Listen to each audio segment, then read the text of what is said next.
se van.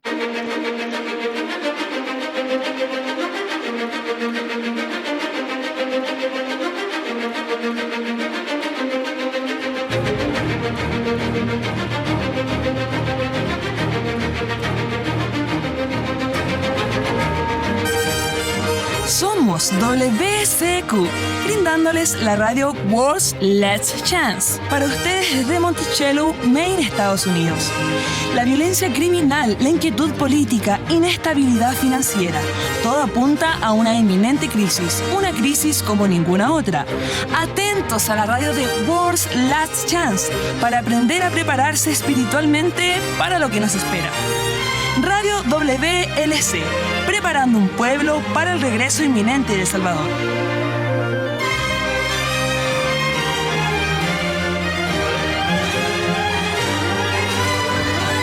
Hola y bienvenidos a Radio WLC. Soy Oscar Ramos. Y yo, Manuel Ortiz, contentos de que puedan sintonizar. Hoy, Manuel va a compartir con nosotros algo que podría sorprenderlo. Él, no quiero decir que va a atacar a una de las vacas sagradas del cristianismo, pero eso es más o menos lo que vas a hacer, ¿no? Bueno, no estoy seguro que atacar sea la palabra correcta, pero creo poder demostrar que una de las creencias más apreciadas del cristianismo no es bíblica, y además que en realidad se origina del antiguo paganismo. ¡Wow! Bueno, estoy seguro de que nuestros oyentes están ansiosos por saber de qué se trata, y yo quiero escuchar lo que tienes que decir. Pero antes de comenzar, solo quiero darles una rápida pista a nuestros oyentes primerizos.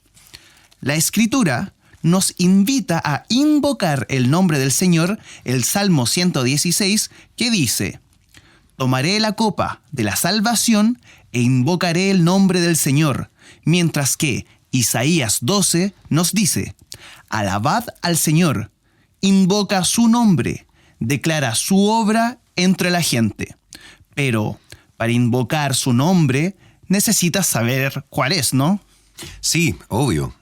Dios y Señor no son más que títulos utilizados que se aplican a dioses falsos, magistrados, nobleza a un título del cual uno se dirige. Así que aquí, en Radio WLC, preferimos usar el nombre real del Padre, el cual es Yahuwah o Yah, y el nombre del Hijo, que es Yahushua. Me gusta eso, que puedas oír el nombre de Yahuwah en el nombre de su Hijo. Yo también. Yahuwah, Yahushua, es agradable. Bien, veamos el tema de hoy. Estoy algo ansioso porque tengo que decir, Manuel, que me has sorprendido cuando me platicaste de qué hablarías hoy. Bueno, Oscar, yo mismo me sorprendí un poco al descubrir algo que siempre creí no era cierto y tampoco estaba respaldado por las Escrituras. De hecho, proviene del paganismo. Pero como siempre en WLC dejamos claro: no tome nuestra palabra. Hoy en nuestro programa voy a exponer algunos datos, pero hay mucha más información disponible. Todos deben estudiarlo por sí mismos. Deje que el Padre le impresione en cuanto a lo que es la verdad. Muy bien, suficientemente justo. Entonces, ¿de qué se trata todo esto? Como todos saben, hay muchas denominaciones diferentes en la cristiandad, con variedades de creencias. Correcto. Pero hay una creencia en particular que identifica al cristianismo como el cristianismo.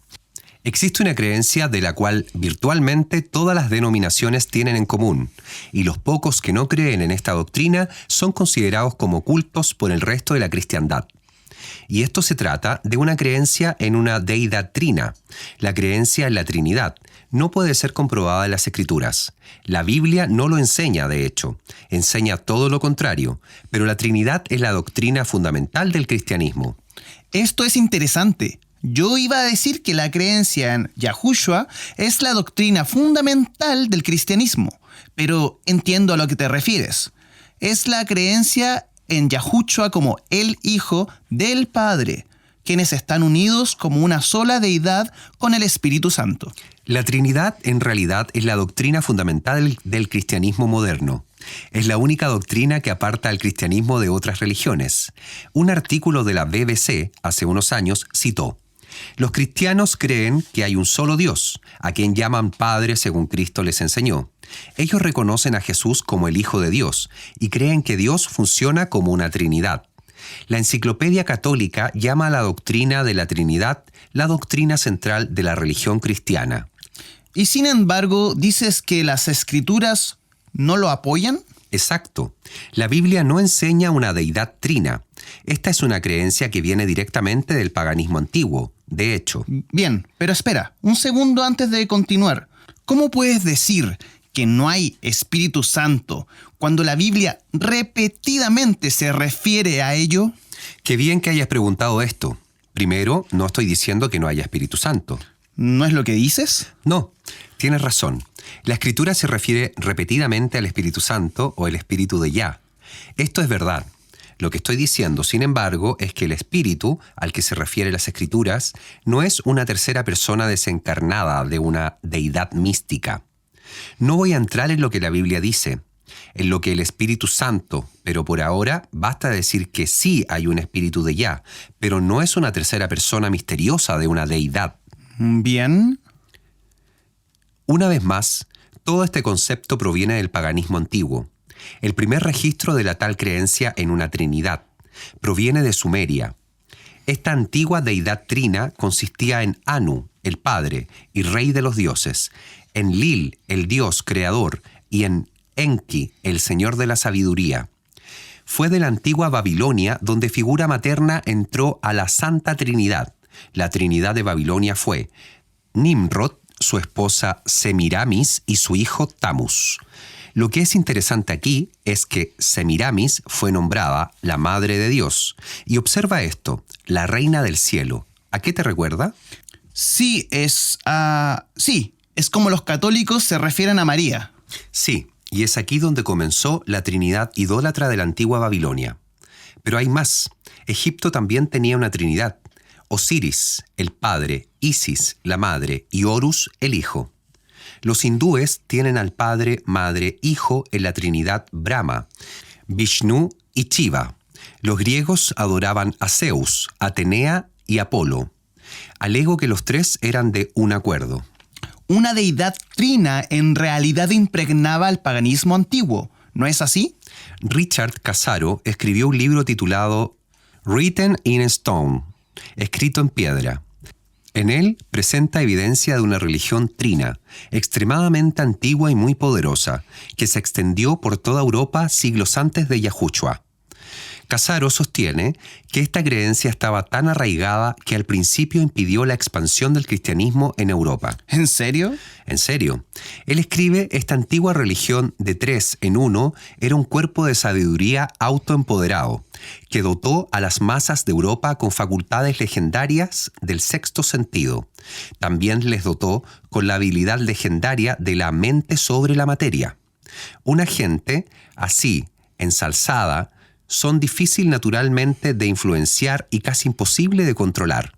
De ahí el deseo de los fundadores de la Iglesia, cuyo objetivo siempre ha sido ganar hegemonía sobre las masas, de eliminar esta antigua sabiduría mágica del continente, dándoles una base más firme de establecer su nueva religión cristiana y desarraigar los sistemas de creencias existentes. Obviamente, había que hacer algo si el cristianismo iba a convertir a los poderosos paganos y difíciles de influir. La solución fue crear un homólogo cristiano, una Trinidad cristiana. Dios el Padre, Dios el Hijo y Dios el Espíritu Santo. Correcto. Lo que todos deben entender es que los primeros cristianos no eran trinitarios. Hay un Espíritu Santo, el Espíritu de Yah, pero el punto es, los primeros cristianos no pensaban del Espíritu Santo como una deidad, desencarnada, tercera persona mística. Ellos no creían eso. Esto es nuevo para mí. Tendemos a pensar que las creencias que tenemos hoy son las creencias de los primeros cristianos, pero no son siempre las mismas. No. Hubo muchos cambios en la doctrina que entró en el cristianismo en el tercer y especialmente en el cuarto siglo.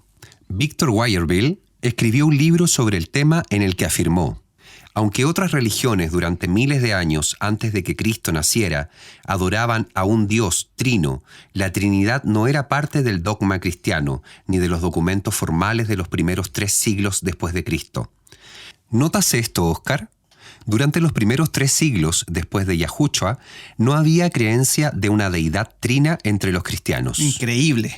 Entonces, Weyerville continúa afirmando que no había una doctrina formal y establecida de la Trinidad hasta el siglo IV, y es un hecho histórico totalmente documentado. Es evidente, los historiadores del dogma de la Iglesia y los teólogos sistemáticos concuerdan en que la idea de una Trinidad cristiana no fue parte de la Iglesia del primer siglo. Los 12 apóstoles nunca se suscribieron o recibieron revelación al respecto. Luego pregunto, entonces, ¿cómo surgió una doctrina trinitaria? Y responde su propia pregunta, afirmando, poco a poco evolucionó y cobró impulso a finales de los siglos I, II y III, como paganos, quienes se habían convertido al cristianismo, trajeron al cristianismo algunas de sus creencias y prácticas paganas. Es increíble. Pasamos nuestras vidas creyendo que esta es una doctrina bíblica. Despreciamos despectivamente como un culto a las pocas denominaciones que dicen no ser bíblico. Y luego aprendemos que, de hecho, no es bíblico. Los eruditos bíblicos siempre saben más de lo que admiten. Si comienzas a investigar esto, descubres que incluso los trinitarios admiten ellos mismos que esta doctrina no bíblica no apareció hasta 400 años después de Yahushua. ¿De veras? ¿Puedes darnos algunos ejemplos? Bueno, la edición de 1967 de la Enciclopedia Católica cita: no se debe hablar del trinitarianismo en el Nuevo Testamento sin una calificación seria. Cuando uno habla de un trinitarianismo no calificado, se ha pasado del periodo de los orígenes cristianos al, por ejemplo, el último cuadrante del siglo IV. Fue solo entonces que lo que podría llamarse el dogma trinitario definitivo de un Dios en 3 personas se asimiló por completo en la vida y el pensamiento cristiano. No fue hasta el final del IV siglo. ¡Wow! Entonces, ¿de dónde vino esto? Quiero decir, nuestra versión moderna. No tenemos una figura materna en nuestra Trinidad cristiana. ¿De dónde vino la versión cristiana de la Trinidad? La versión cristiana de la Trinidad, tal como se entiende hoy, emana en casi su totalidad del filósofo griego Platón. Un pagano. Sí. Los platónicos creían que un padre desconocido, una palabra o mitos, y como llamamos a Yahushua, la palabra, ¿recuerdas a Juan I? En el principio era la palabra, y la palabra estaba con Yahuá, y la palabra era Yahuá. Entonces, más tarde los paganos conversos al cristianismo ven esto, se apoderan y corren con ello, y de repente Yahushua es rediseñado en una trina deidad como el segundo. Entonces, ¿cómo pasó de Platón al cristianismo? Las ideas de Platón fueron populares entre los primeros teólogos como Clemente de Alejandría, Orígenes y Agustín. A través de ellos, gran parte del platonismo griego ingresó al cristianismo. William Friend fue un historiador eclesiástico inglés, arqueólogo y predicante anglicano. Escribió un libro titulado The Rise of Christianity, el ascenso del cristianismo, en el que habló del tema. La influencia pagana en el desarrollo de la doctrina cristiana estaba tan extendida. Él dice, citó, encontramos que el cristianismo tiende a absorber los valores filosóficos griegos, hasta que a fines del siglo III, la línea entre las creencias del educado cristiano y el pagano educado en el este es a menudo difícil de trazar. Esto en realidad dice algo, que a fines del siglo III no había mucha diferencia en las creencias del educado cristiano versus las creencias del pagano educado. Demuestra cuánto cambió el cristianismo. Los primeros siglos de la era cristiana fueron tiempos de cambio. Aunque las personas viajaban, no hubo una transferencia de información, casi instantánea, como la que tenemos hoy. Se desarrollaron diferentes ideas, pero el cristianismo, tal como lo conocemos hoy en realidad, se unió en el Comité de Nicea. El emperador romano, Constantino, fue nombrado santo por los católicos, pero en realidad era un pagano que no fue bautizado hasta que estuvo en su lecho de muerte. Oh, sí. Él, en realidad, fue un tipo malvado. ¿No mató a su propio hijo o algo así? Así es, él legalizó el cristianismo, pero no fue porque él fuese cristiano. ¿No era el jefe de la adoración pagana del sol romano? ¿No lo llamaban el Pontifex Maximus o algo así? Sí, el título usado por el Papa ahora solía referirse al sumo sacerdote del colegio de los pontífices y era el más alto en la religión del Estado. Este fue Constantino. Él era tanto el emperador como el sumo sacerdote de la religión del Estado. De hecho, nunca renunció al título de Pontifex Maximus. Por lo tanto, legalizó el cristianismo con fines políticos y oportunamente para él, el obispo de Roma quiso extender su poder e influencia convirtiendo a los paganos. Fue, en realidad, un partido hecho en el infierno. El Comité de Nicea fue convocado en el año 325 con el propósito expreso de unir a los cristianos. El efecto colateral fue hacer que el cristianismo fuese el más aceptable para los paganos. Entonces, ¿de qué dialogaban? Estamos tan acostumbrados a que el cristianismo esté unido. ¿Qué fue lo que los dividió? Interesadamente, el punto principal bajo esta discusión fue la naturaleza de Yahweh. Aquí es donde la Trinidad realmente conquistó el cristianismo. Muchos de los obispos se opusieron a la doctrina por no ser bíblica. Esto se llamó arrianismo. Estos creían en que Yahweh era el único Dios verdadero. Punto. Sin Trinidad, solo Yahweh Dios y Yahushua era su hijo. No creían en una deidad trina. Interesante. Sin embargo, Constantino dejó en claro que todos los obispos permanecían en el comité hasta que se unieran, y lo hicieron durante 3 años. Algunas evidencias sugieren que los obispos que se negaron a ceder en sus creencias fueron asesinados mientras que otros fueron exiliados. Pero a la larga se unieron. Las doctrinas y las interpretaciones de las escrituras que promueven la individualidad de Yahweh se pusieron a un lado a favor de una teología trinitaria pagana. Aquí hay un punto importante que creo que debemos destacar antes de continuar. Un compromiso, solo por el bien de la unidad, siempre debiera levantar alerta roja. Piénsalo. Un compromiso por el bien de la unidad es una característica identificativa del error. Y esto es exactamente lo que sucedió en el Comité de Nicea. Los obispos que se negaron a aceptar la Trinidad fueron asesinados o exiliados, pero más aún, se estableció un precedente para el compromiso, y lo vemos hasta el día de hoy. Las personas tuercen y cambian las declaraciones para aplicarlas en más de una forma, solo para lograr una apariencia de unidad en la diversidad. Arthur McGiffert, en su libro A History of Christian Thought, una historia del pensamiento cristiano, dice que en realidad autorizaron una doble interpretación para ganar a Eusebio y sus seguidores. Y la verdad bíblica fue suplantada con un error pagano, por el simple motivo de la unidad superficial. Increíble. Y todo para alimentar las ambiciones del emperador Constantino y de Silvester, el obispo de Roma. Bueno, ahí lo tienes. Estén atentos, amigos. Cuando regresemos, Manuel profundizará en el ángulo bíblico de este tema. ¿Qué hacemos con estos textos que ciertamente parecen estar enseñando una Trinidad? Volveremos en un momento.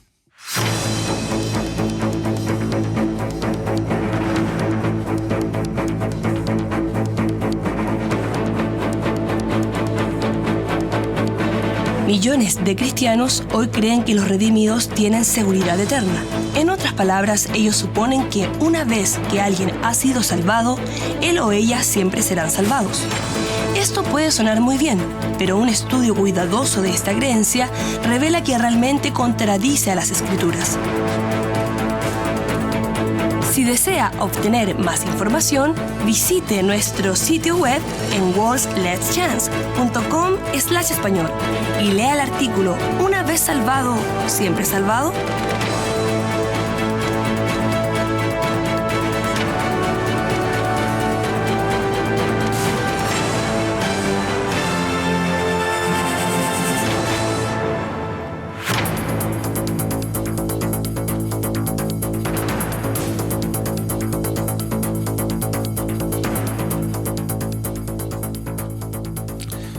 Entonces, Manuel, en nuestro primer segmento presentaste una evidencia bastante convincente de que los primeros cristianos no creían en una Trinidad y que la adopción de la pagana deidad trina tuvo una motivación política. Correcto. Bueno, entonces, ¿cómo explicas algunos de estos pasajes de la Biblia? A lo que voy es que estoy seguro de que no soy el único que piensa en varios versículos bíblicos. Y para ser honesto, en realidad suenan como si el escritor creyera en una Trinidad. Lo sé. Bueno, echemos un vistazo a alguno de esos pasajes. Primero, creo que es importante tener en cuenta que incluso los académicos bíblicos, quienes creen en la Trinidad, admiten que la doctrina de la Trinidad, según se cree hoy, era desconocida para los escritores de la Biblia. Eso es asombroso. Bueno, lo es. Edmund Fordman escribió un libro llamado The Triune God, el Dios Trino. En él trazó el desarrollo histórico de la doctrina trinitaria. Ahora, el mismo Fordman creía en una Trinidad, y sin embargo, incluso él fue impulsado por honestidad a declarar que el Antiguo Testamento no contenía referencias abiertas a un Dios trino. Él declaró además, no hay evidencia de que ningún escritor sagrado siquiera sospechara la existencia de una Trinidad dentro de la deidad, incluso ver en el Antiguo Testamento sugerencias o presagios o señales veladas de una Trinidad de personas.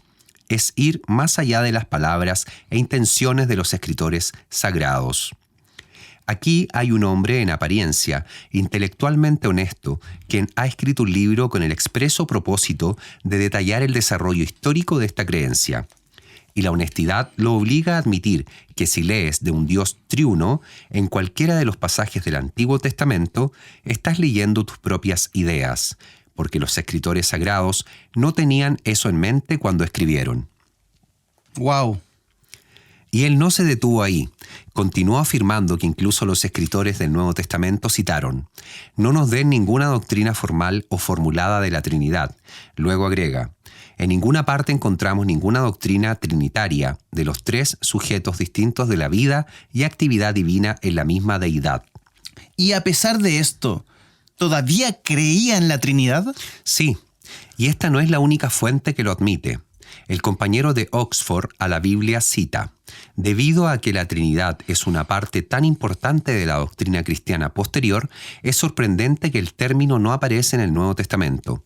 Del mismo modo, el concepto desarrollado de tres socios iguales en la deidad, cual se encuentra en formulaciones de credos posteriores, no puede detectarse claramente dentro de los límites del canon».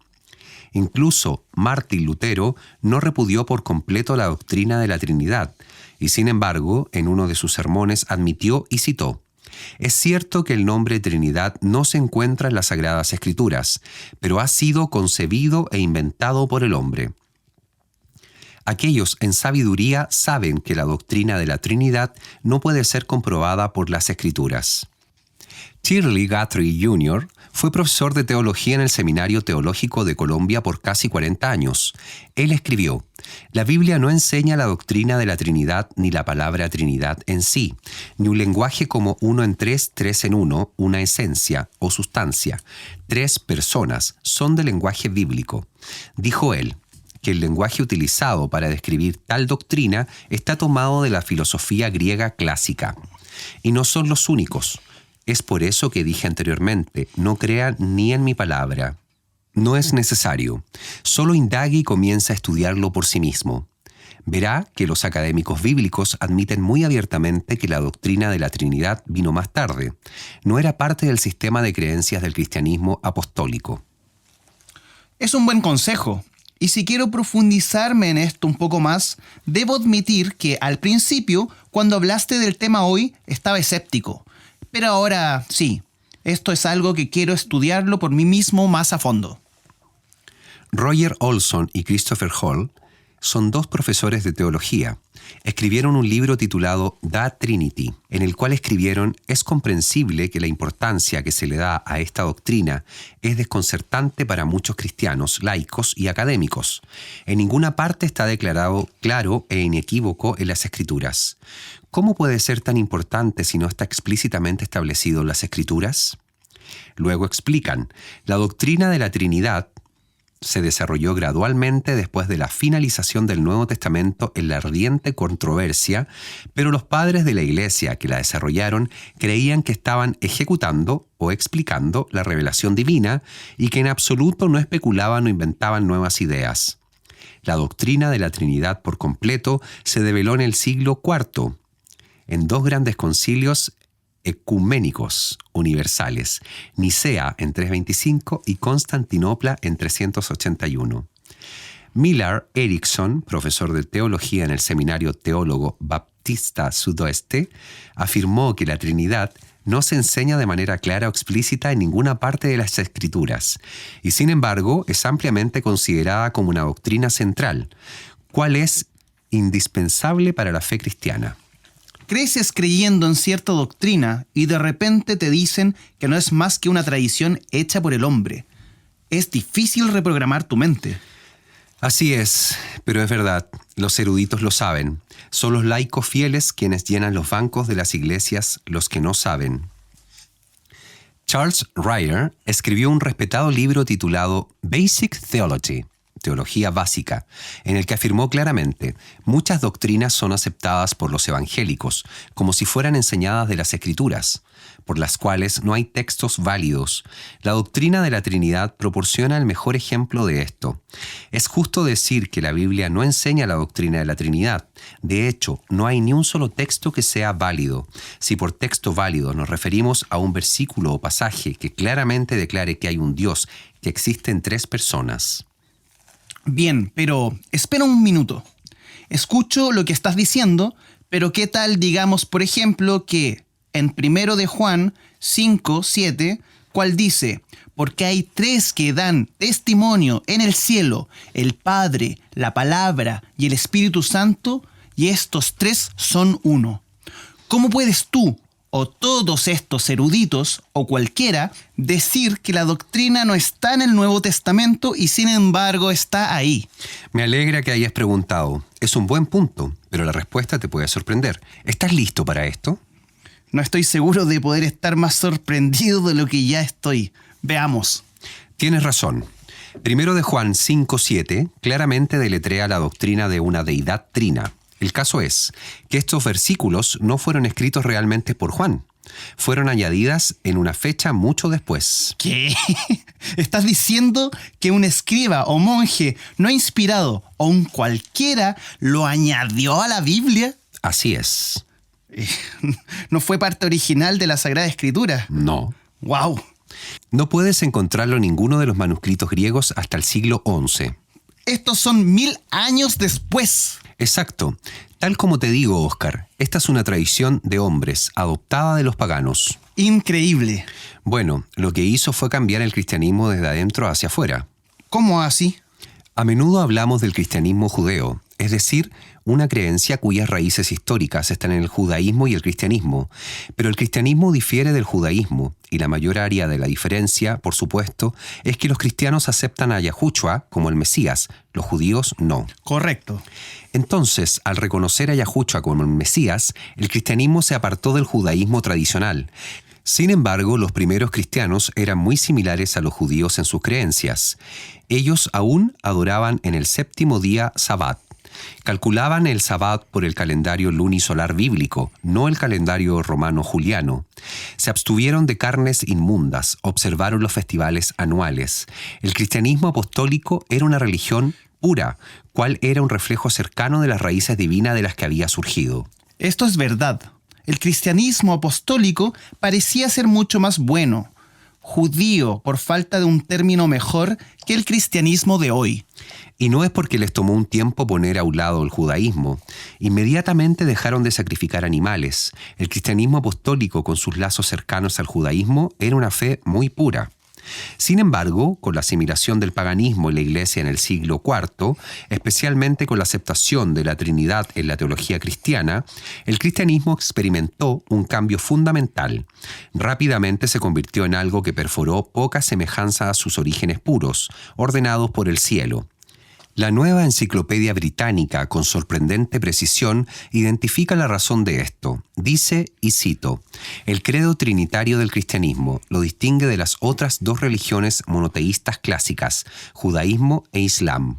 Muy bien, entonces, la doctrina es no escritural, pero todos sabemos que Satanás no hace nada sin razón. ¿Por qué entonces? ¿Por qué hacer tantos esfuerzos durante los últimos 16 siglos para que los cristianos crean esta mentira? Hay realmente un pequeño puñado de denominaciones que no creen en la Trinidad, pero todos le ven como extraños.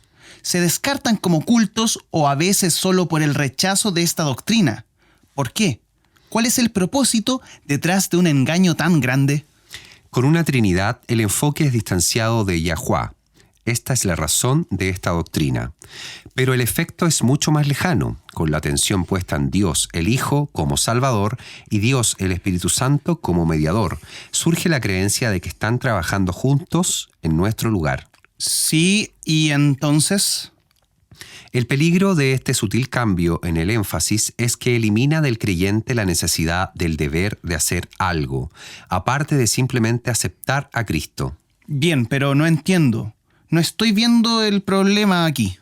Las Escrituras enseñan que Yahuwah ha de obrar en nosotros. Filipenses 2 declara, porque Yah es quien obra en vosotros tanto el querer como el hacer, para su beneplácito. Filipenses 2:13. Este es el plan de Yahuwah, restaurar en los redimidos su propia imagen. Él ha de obrar en nosotros, pero al contrario, al tener dos miembros del renombrado Deidad Trina que obra en nuestro lugar, no hay necesidad de arrepentimiento o vida santa. Lo que uno tiene que hacer es solo aceptar. Esta es la gracia barata fundamental, donde el creyente solo tiene que aclamar creencia y nada más. Ni siquiera la obediencia es requerida. Es un primo cercano a la herejía. De una vez salvo, siempre salvo. Oh, ya veo. Entonces, lo que estás diciendo es que al llevar la doctrina de la Trinidad al cristianismo, el diablo trató de destruirla, fundamentalmente de adentro hacia afuera. Así es, exactamente. ¡Wow! Esto es enorme. Es horrible pero inmenso.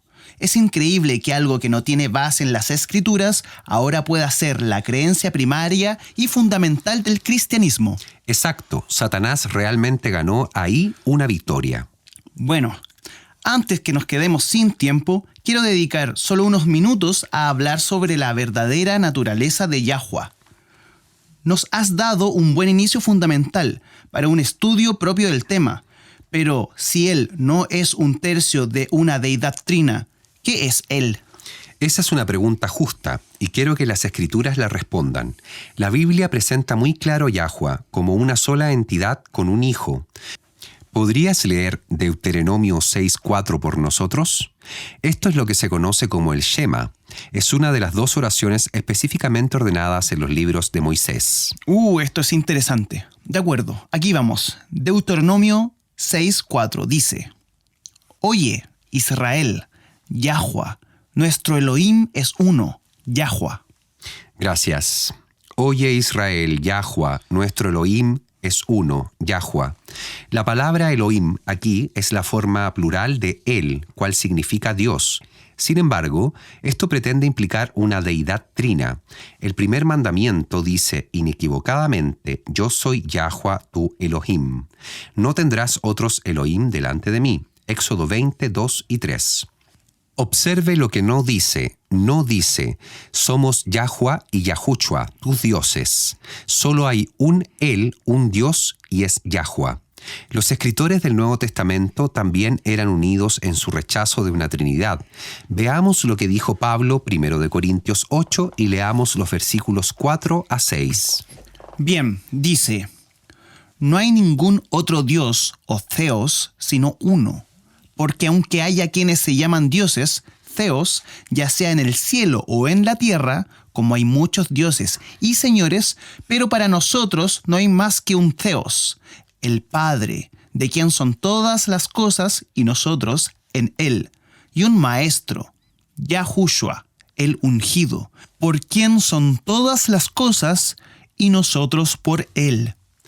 Notemos que Pablo dice que hay un Theos o Dios y un Yahuwah y un maestro Yahushua. Él nunca nombra a Yahushua, la fuente propia de origen de toda la vida. Solo el Padre Yahuwah es esto. En un artículo titulado Las doctrinas perdidas del cristianismo, la doctrina de la Trinidad, el autor escribió: la mayoría de los teólogos saben que la doctrina de la Trinidad no es bíblica, debido a que la Trinidad es una parte tan importante de la doctrina cristiana tardía. Es sorprendente que el término no aparezca en el Nuevo Testamento. Del mismo modo, el concepto desarrollado de tres iguales partes en la deidad es centrada en formulaciones de credos posteriores. No es detectado dentro de los límites del canon. Entonces, ¿por qué los cristianos aceptan esto? Bueno, a la mayoría de los cristianos se les enseña a no cuestionar. Se les enseña que su denominación tiene toda la verdad y que cuestionar es mostrar falta de fe. Aceptan la doctrina de la Trinidad simplemente porque es lo que les enseñaron. No saben que hubo un tiempo en el que el tema fue extremadamente polémico y que las personas realmente perdían la vida por causa de la verdad. Anthony Bussard y Charles Hunting, en su libro La doctrina de la Trinidad, cita: una de las grandes maravillas de la historia cristiana ha sido la capacidad de los teólogos para convencer a las personas cristianas de que tres personajes realmente un solo Dios. Y en todo esto se le roba la atención al Padre y su amor por nosotros. Exacto. Fue un movimiento brillante de Satanás. Les enseñamos a nuestros niños a orar al querido Jesús, en lugar que al Padre, y somos de orar en nombre de Yahushua, pero en ninguna parte de las Escrituras se nos dice que recemos a Yahushua. El mismo Salvador siempre nos dijo que oremos al Padre. Mi esposa me estaba hablando de una amiga que le ora al Espíritu Santo, en lugar que al Padre. ¿Por qué? Después de todo, si el Espíritu Santo es parte de la deidad trina, ¿por qué no? Claro, y sin embargo el afecto es para apartar al Padre. Los católicos le rezan a María, a quien llaman la Madre de Dios y la Reina del Cielo, tal como los antiguos sumerios nombraron a Semiramis. Y todo el tiempo aquel que amó tanto a los pecadores, quien dio a su Hijo unigénito a morir por su redención, es visto como un Dios severo, implacable e impersonal.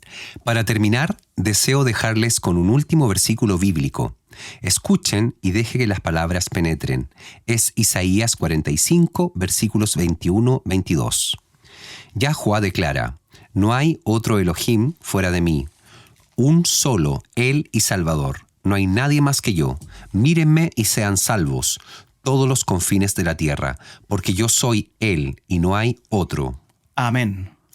Cuando regresemos, daremos respuestas a algunas preguntas de nuestro correo diario.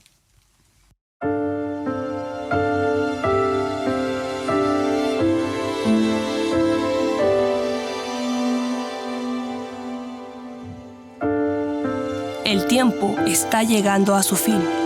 Ahora, más que nunca, es imperativo que todos los que buscan y anhelan el regreso del Salvador tengan mucho cuidado de proteger cada venida por la cual el diablo buscará engañar el alma. El pecado es adictivo, ya sea en el tiempo perdido en actividades insalubres o el alcohol, porno o nicotina. El pecado en sí mismo es adictivo. Pero el Salvador está listo para liberar a cada uno que se vuelva a Él. Visite nuestro sitio web en worldletschance.com/español y busque la adicción al pecado, protegiendo las avenidas del alma.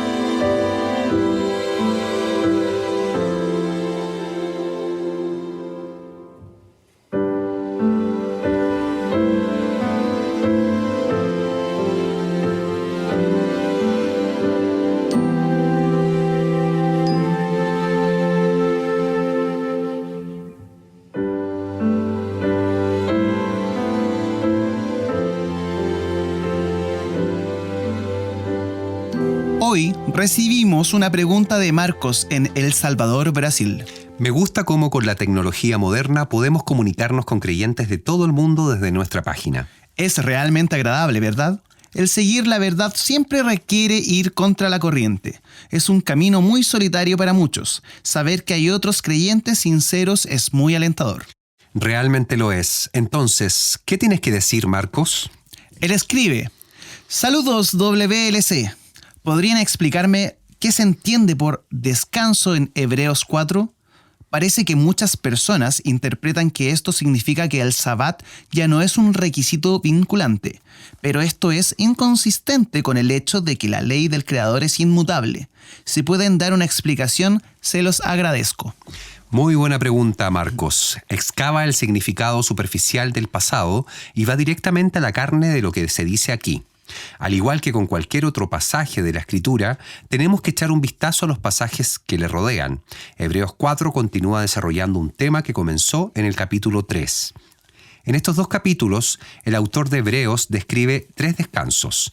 El primer, reposo, se encuentra por supuesto en Yahushua. Él es el ungido, Cristo, significa ungido. Y Él es nuestro sumo sacerdote ungido. Recuerdo eso. Hebreos 7 dice de Yahushua: ustedes son sacerdote por siempre según el orden de Melquisedec. Correcto. Entonces, el primer descanso se encuentra en el Salvador. Entramos en este descanso cuando lo invitamos, hoy, a reinar supremo en nuestros pensamientos, emociones, lealtades y afectos. El segundo descanso es uno que todos los creyentes anhelan, pero el cual solo tendremos experiencia en el cielo, cuando este mortal se vista de inmortalidad y la muerte sea devorada en victoria. Esto tiene sentido. Entonces, ¿cuál es el tercer descanso? El tercer descanso es el Sabbat semanal, el 7º día. El 4º mandamiento, según Marcos, está percibiendo. Aquí hay profundos significados que son inmensamente bellos.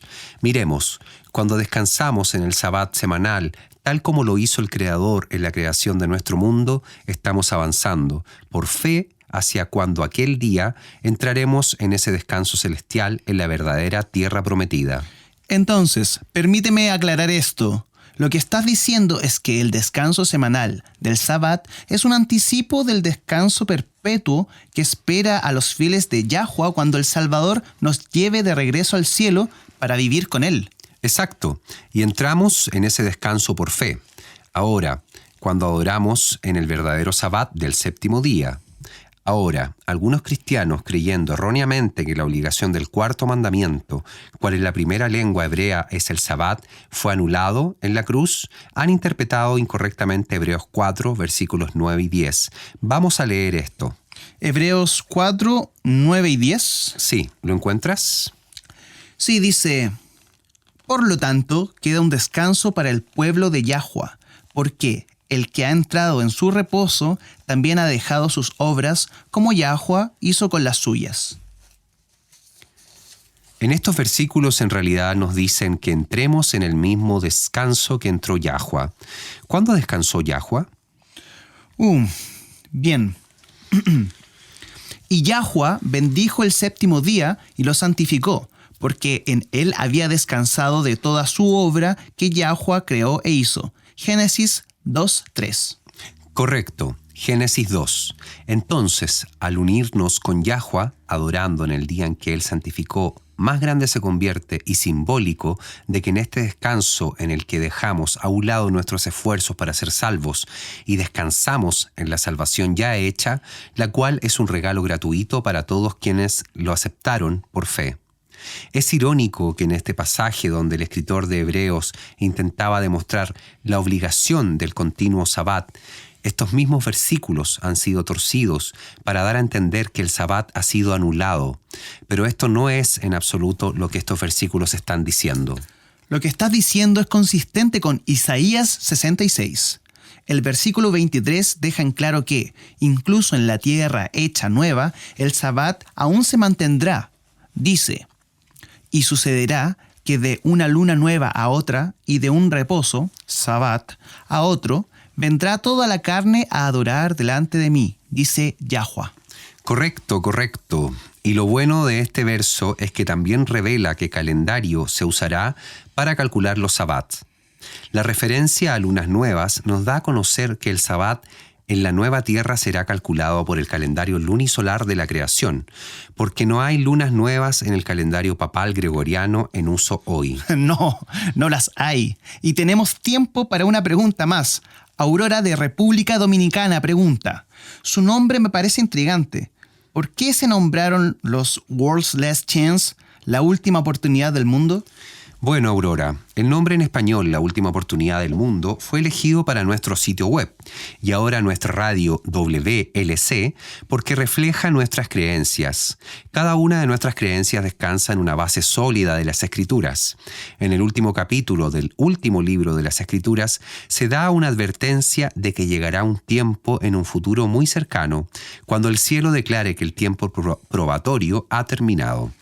Se encuentra en Revelaciones 22 y dice: el que es injusto sea injusto todavía, y el que es inmundo, que esté inmundo, y el que es justo practique la justicia aún, y el que es santo, que sea santo aún. Estas palabras anuncian el cierre del tiempo probatorio. ¿Podrías tomar un momento para explicar qué quieres decir con el tiempo probatorio? Cuando la humanidad pecó, se le dio una segunda oportunidad a la raza humana. Sin esa segunda oportunidad, todos estuviésemos perdidos. Pero con la muerte de Yahushua en la cruz, a todos nos dieron una segunda oportunidad.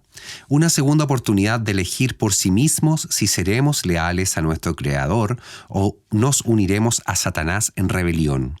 Este tiempo de probación son los 6.000 años puestos a un lado para que el pecado siguiera su curso, como el patrón de la semana laboral de 6 días. Así como cada semana de trabajo es seguida por un día de descanso, el Sabbat, los 6.000 años de prueba, es seguido por el 7º milenio, los 1.000 años de paz, cuando los justos estén en el cielo.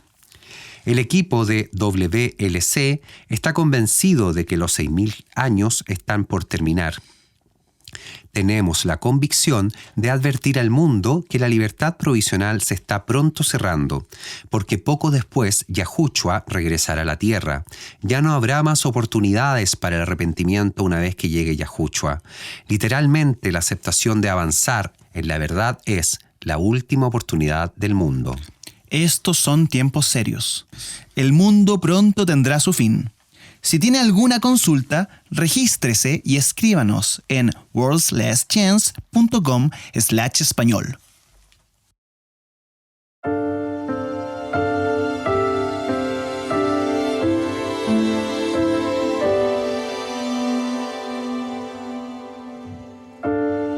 Están sintonizados en Radio WLC con la promesa diaria de la palabra de Yahuwah. El filósofo chino Lao Tse dijo: el silencio es una fuente de gran fortaleza. Cuando el profeta Elías había huido de la ira de Jezabel, Yahuwah no lo abandonó. En cambio, usó la oportunidad para enseñarle a Elías una lección importante, una que también debemos aprender. Elías aprendió que la presencia de Yahuwah no estaba en algo grande, poderoso, vistoso o ruidoso. En cambio, se encuentra en el silencio y quietud cuando el creyente se aparta de las distracciones terrenales para pasar tiempo con el Creador. 1 Reyes, capítulo 9, registra la historia. Elías fue dicho: avanza y ponte de pie sobre el monte ante Yahuwah. Y he ahí Yahuwah pasó, y un gran y fuerte viento rompió los montes y quebró las rocas delante de Yahuwah. Pero Yahuwah no estaba en el viento. Y después del viento un terremoto, pero Yahuwah no estaba en el terremoto. Y después del terremoto un fuego, pero Yahuwah no estaba en el fuego. Y después del fuego una voz apacible. Y fue así cuando Elías lo oyó, que se cubrió la cara con su manto y salió, y se paró en la entrada de la cueva. Si estás en una situación en la cual no sabes qué hacer, si te sientes como una bola de nieve atrapada en la avalancha de la vida, escucha la pequeña voz de Yahuwah hablando a tu corazón. Él te dirá qué hacer. Él abrirá un camino delante de ti, cual es seguro de seguir. En el primer capítulo de Santiago, los creyentes reciben la promesa: si alguno de nosotros tiene falta de sabiduría, pídala a Yahuwá, que le dará a todos abundantemente y sin reprensión, y se le dará. Me gusta esto. Reprensión significa reprochar o retar severamente. Reprimir a alguien significa tratarlo con desprecio. Yahuwá promete que si vas a Él en busca de sabiduría, Él te la dará abiertamente. Y Él no te va a reprochar o burlarse de ti por tu necesidad de preguntar. Acude a Él en busca de sabiduría y guía. Ora y escucha su voz en el silencio. Él te escuchará y responderá. Se nos ha dado grandes y preciosas promesas. Vaya y comienza a clamar.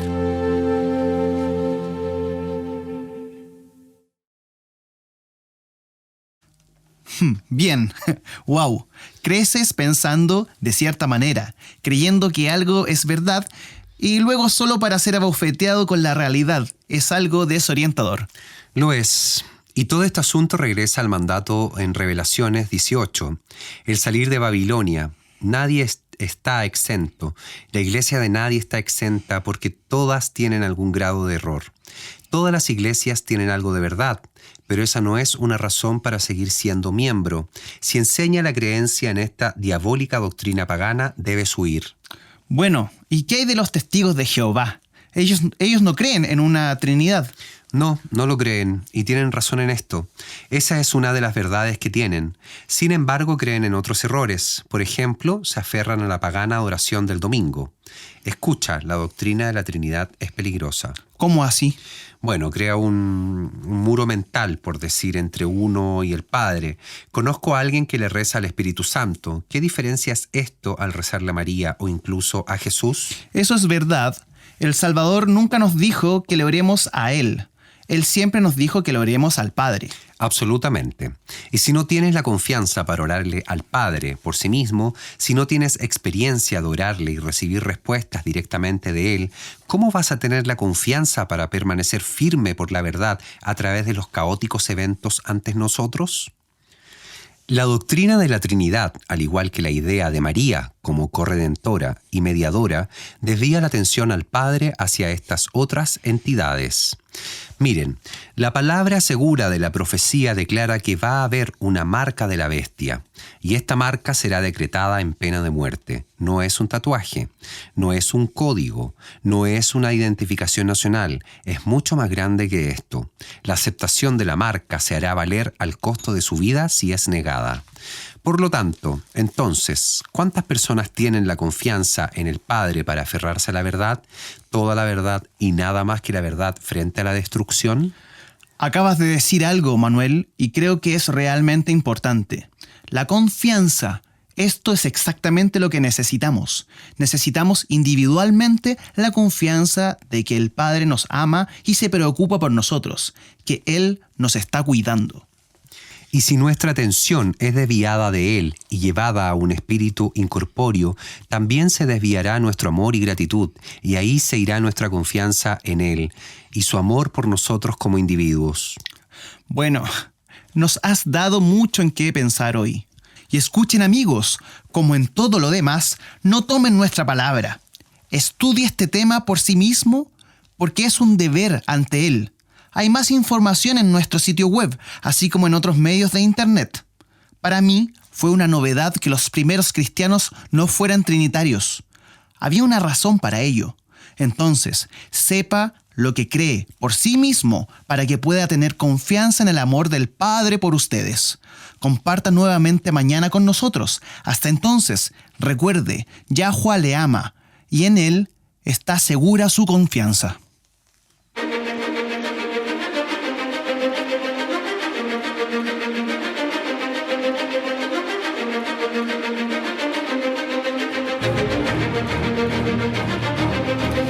Han estado en en sintonía con Radio WLC. Este programa, como los episodios pasados de Radio WLC, están disponibles para descargarlos en nuestra página web. Son estupendas para compartir con amistades y estudios bíblicos. También es un maravilloso apoyo para aquellos que dan su adoración a Yahuwah, solos o en casa.